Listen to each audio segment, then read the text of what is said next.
Hello，大家好，这里是冷蔷薇，一个喜欢 TCG 的牌佬。今天咱们是邀请到了长沙站的冠军选手赛德金达叔，为我们带来一期子战国的卡组构筑及打法思路教学。首先还是国际惯例，恭喜达叔坚持了这么久的冷门领袖，终于收获了属于自己的成功，可喜可贺，可喜可贺。又一次的向我们证明了卡牌游戏的无限可能性，也希望能有越来越多的小伙伴能够收获到属于自己的成功。OK， 那么闲话少说，咱们快速的进入本期正题。国际惯例依旧先放出达叔这次的夺冠构筑，然后再进行讲解。小伙伴们也是先赞后看，养成好习惯哈。首先咱们先讲解为什么要选择战国这名领袖，我想有以下3点主要原因。首先就是战国其实是个比较特殊的领袖，因为是个做任务卡组，所以其实相对来说没有特别劣势的对局，碰上谁基本都是5-5开。然后就是打法比较的公式化，整体的思考量也不是特别大，是个非常适合在大赛这种连续高强度对局中使用的领袖。同时相对来讲，毕竟属于环境初期，作为新领袖确实是会比老领袖享有更多的信息差优势。看过决赛的小伙伴们应该知道哈，对手艾尼路是频繁确认卡牌效果，毕竟说实话，如果不是这次战国冠军，我也大概率不会去练习这个对局。以上比较有参考性的是前2条，如果你想选一套稳定性相对较高且打起来不会特别累的领袖拿来上分的话，战国会是个不错的选择。说完推荐理由，咱们就先来聊聊构筑。首先，战国是个比较公式化的任务型卡组，所以整体构筑之中，你基本上是有36张甚至更多以上的卡位是直接完全不能动的。这里面首先包含的有16张的检索，可比阿赫、岛和佛之战国，因为你完全是不能接受缺一门的，所以一定是要尽可能多的拉满检索的。然后就是本身的3大将12张也是要必须满编的，虽然网上曾经也有过减少其中某个3大将的数量，去携带更多针对单卡的构筑，但是因为战国本身在多数对局中就担任的是个出题人的角色，别人更多的是要去思考怎么处理或者防守住你的场面，那在这种情况下投入过多的针对性组件反而是种对自己不利了的做法。最后是5费的战国和格普，保证跳2东是确保下回合能稳定开出领袖技能的关键。所以为什么没有选择4费的小冯？首先就是一个是万一真打绿色被锁了一个东，整把游戏直接扑街。然后就是战国大部分的其他时候，不管是先后手的1324，你都是大概率要去做检索的，所以不管是本家的2费罗西南迪还是非本家的4费小冯，相对来讲都不是特别适用。再加上现在小冯的生存空间极差，大概率会亏这一手，因此直接被放弃，转而采用投入了比较特殊的5色线。5色线算是达叔构筑中比较重点的黑科技了，整体用法非常的灵活。首先是对于新手来说，等于多了4张跳费，还能多保1血，能一定程度上增加卡组的稳定性。再加上赤犬的效果，战国是很容易做到能留出2费的，所以是大概率能够开出来的一张反击。然后5色线真正的妙用在于后手，尤其是在后手面对艾尼路的情况。首先是艾尼路很容易达成场上有6000的操作，也就是说很有可能2费就能跳出来这1费，然后下回合是5费，再进行一次跳费的话，直接就能打出259 T3回合开领袖技能的操作。你先别说能不能凑齐，你就说帅不帅吧。常规情况下4费开出5色线的话，你也可以做到下回合是7费，然后前置一个大将，也会是非常不错的操作。然后也是因为5色线的投入，所以减少了3大将反击的投入。所以总体而言，5色线是个后手拔高上限，先手提高稳定性的强力单卡，还挺推荐小伙伴们尝试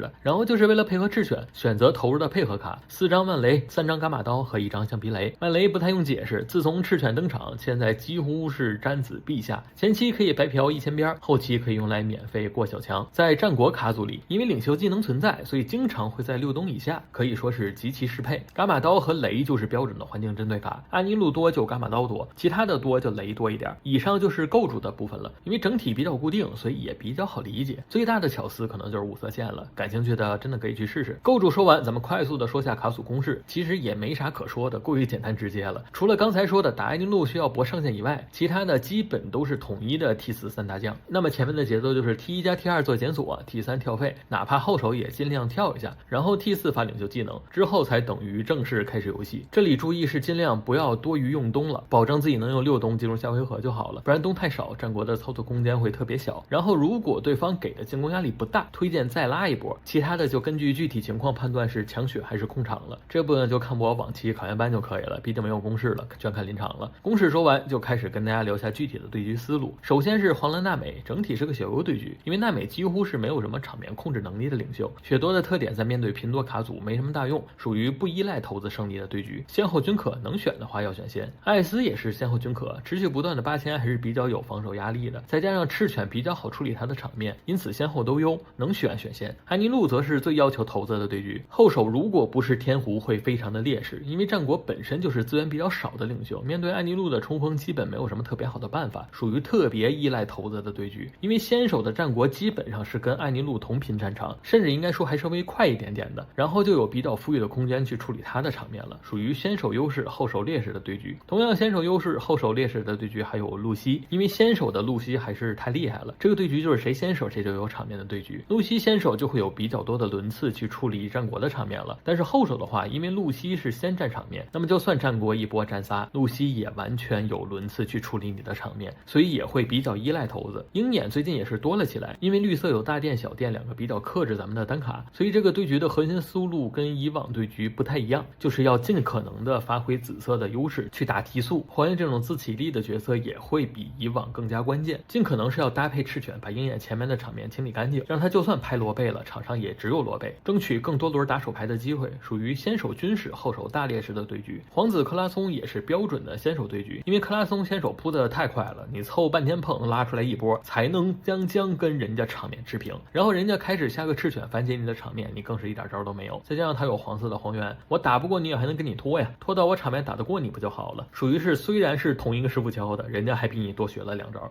属于先手军事后手劣势的对局。最后单独说下黑胡子，大家普遍认为战国是大优黑胡子的，但是达叔的理解里其实不完全是，因为黑胡子的后手节奏实在太舒服了，就算是先手准时3大将也不一定特别好打，所以这个对局是主流对局中唯一赢的头子会去主动抢后的对局，理由就是只要胡子不舒服了，咱们赢的几率就变高了。所以兄弟们，赢了胡子头子不要再傻傻的选先了，还是有选后手的对局的。以上便是咱们本期战国视频的构筑讲解及打法思路教学了，因为整体构筑相对固定，所以打法思路上算是几期教学里面比较简单的领袖了。构筑方面虽然大面积的单卡都是固定的，但是细节上的小巧思还是能为这个卡组带来点不一样的特性的。最后再次感谢和恭喜达叔，下个月国赛加油，取得理想的成绩。这里是冷蔷薇，一个喜欢 TCG 的牌佬，咱们下个视频再见吧。